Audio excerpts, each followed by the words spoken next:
if I wouldn't have put that money into myself and my self-development, where would I put it? There's nothing more important than me growing. Today I'm talking with Christian, a holistic performance coach committed to helping others reach their fullest potential.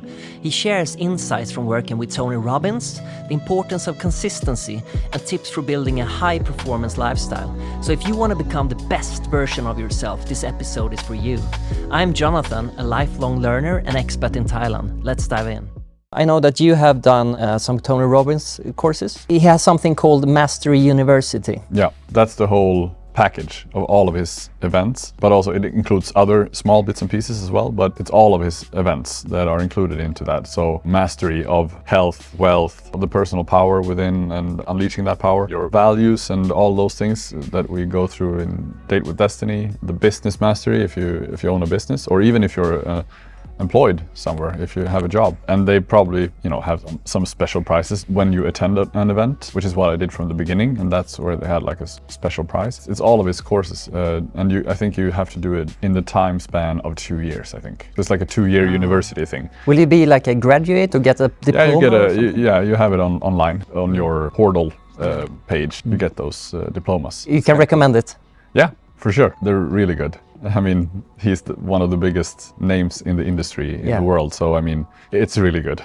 It's definitely worth it. I did them online because it was during COVID. I did them through Zoom, but they are usually in person. And now I think they're hybrid. You can go to both, like in person and online.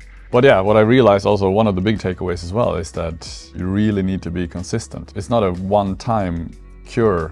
It's not like a silver bullet. You won't go to any event in the whole world. You won't go there and then you'll be fixed for life. You have to keep working at it consistently. That's probably my biggest takeaway, because I felt really, energized after those events. And then always I drift back to the set thermostat level.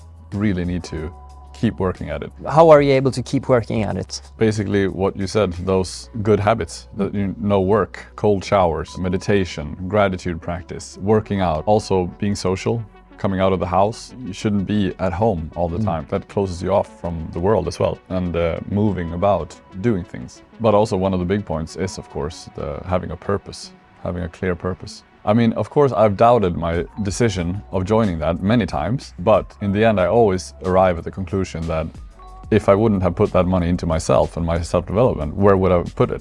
There's nothing more important than me growing. Yeah. Because I want to become a better person in this life. Yeah. I don't want to own all these things at the expense of me staying the same. I'd rather grow and having less things. Exactly. And when you use a mentor, you can elevate so much quicker. It can save you years, maybe decades. Yeah. Have you gone to any event or courses? Not too much. It's definitely something I want to do. And then I think the recommendation would be for all people, you go all in. I mean, if you're already there, just go all in, because otherwise, you're just wasting your time. Be there, be present. And even if you have doubts about the person in some ways that hosts those courses, go all in, and then afterward you can cherry pick. You can remove things that you're like, oh, I don't really agree with that or whatever, but go all in and try it at least. Because it's like we say to children, right? When they don't like food, like a dish, and then they say even before trying it, they're like, I don't like that. And what do parents do? They say, well, if you try it and you don't like it, then you don't have to eat it. It's the same thing here, because people just have these preconceived notions of what it should be or what it is. And based on other people's opinions, who cares? And how do you know that you think the same way and like the same stuff as that person? You don't. You just have to try and then decide. Yeah, which is basically what you said about you becoming a programmer as well. If people would have been like, no, program is boring, blah, blah, or maybe you've heard that from 10 different people that you know, and they are all programmers. Maybe you make that your decision based on that, but what if it would have been the greatest choice in your life? You don't know. What do you think holds people back from hiring a coach? I mean, this is the funny thing, right? Most people, when they talk with their friends, maybe, they can talk about their problems and stuff and things they want to change and they want to achieve or whatever. But then in everyday life, they're operating at a different frequency, sort of. When they've measured those brain frequencies, like beta brainwave frequencies. So in everyday life, we're operating from that level, and then it's very cognitive, very intellectual. And the most common objections I hear are like, I can't afford it, you know, I don't have the money, or I don't have the time. And as we all know, people do have the time. We all have 24 hours a day, but we prioritize differently. If you put those hours that you could put into your own self-development, instead of putting it into Netflix or, you know, following a series or keeping up with the Kardashians or whatever, or, you know, scrolling on your phone, which is, like we talked about, it's a big time waster. Yeah. If you would use those hours to go into coaching or whatever, or just self-development in general, you could have so much more time on your hands. Yeah. And the same with the money. Like you're spending on all these streaming services, or you're going out for too many drinks. I'm not saying no one, you know, shouldn't drink or whatever. You do what you want, but you know, oftentimes people do things in excess to what they want to do.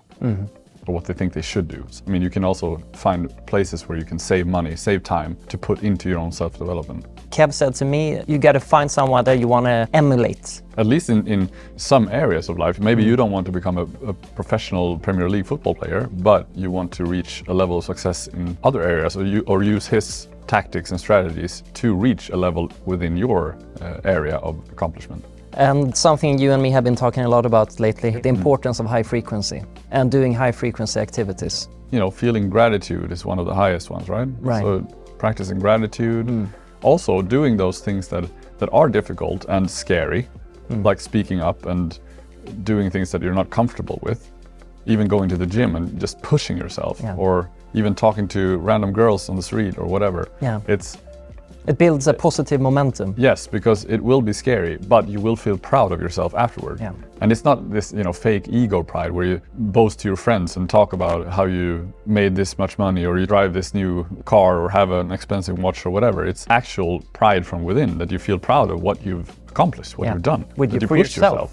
You grew through that action. And that's also very high frequency, because then success builds success. So you will only build a positive spiral. From that, as long as you keep doing it, of course. I mean, you need to keep doing it for the rest of your life. You can't just, you know, do it once and then think that, oh, now I'm an achiever now. I'm a high frequency person. No, it's like going to the gym. You need to keep practicing every damn day. Thank you for joining today. If you enjoyed it, consider subscribing for more, and have a wonderful day.